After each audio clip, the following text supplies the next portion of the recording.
Chapter 17. Abram is named Abraham. When Abram was 99 years old, the Lord appeared to him and said, I am El Shaddai, God Almighty. Serve me faithfully and live a blameless life. I will make a covenant with you, by which I will guarantee to give you countless descendants.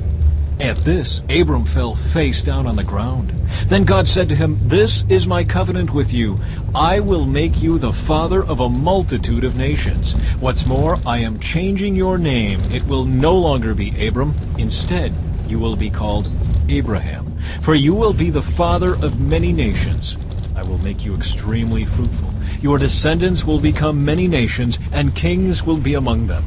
I will confirm my covenant with you and your descendants after you, from generation to generation. This is the everlasting covenant. I will always be your God, and the God of your descendants after you.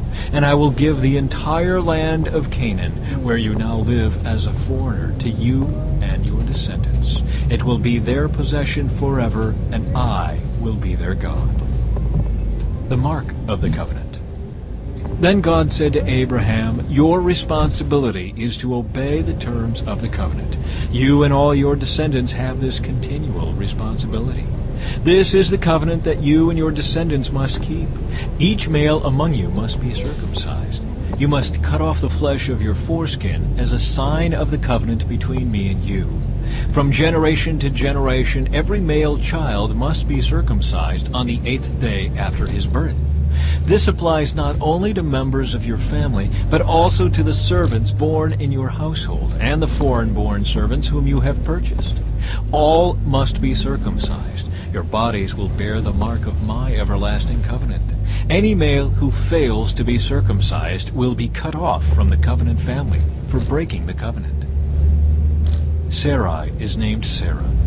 Then God said to Abraham, regarding Sarai, your wife, her name will no longer be Sarai. From now on her name will be Sarah. And I will bless her, and give you a son from her. Yes, I will bless her richly, and she will become the mother of many nations. Kings of nations will be among her descendants. Then Abraham bowed down to the ground, but he laughed to himself in disbelief. How could I become a father at the age of 100, he thought. And how can Sarah have a baby when she is 90 years old? So Abraham said to God, May Ishmael live under your special blessing. But God replied, No, Sarah, your wife, will give birth to a son for you. You will name him Isaac, and I will confirm my covenant with him and his descendants as an everlasting covenant. As for Ishmael, I will bless him also, just as you have asked. I will make him extremely fruitful and multiply his descendants. He will become the father of 12 princes, and I will make him a great nation.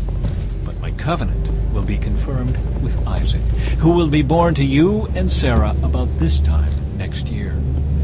When God had finished speaking, he left Abraham.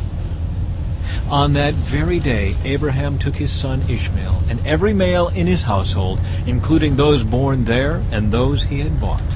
Then he circumcised them, cutting off their foreskins, just as God had told him.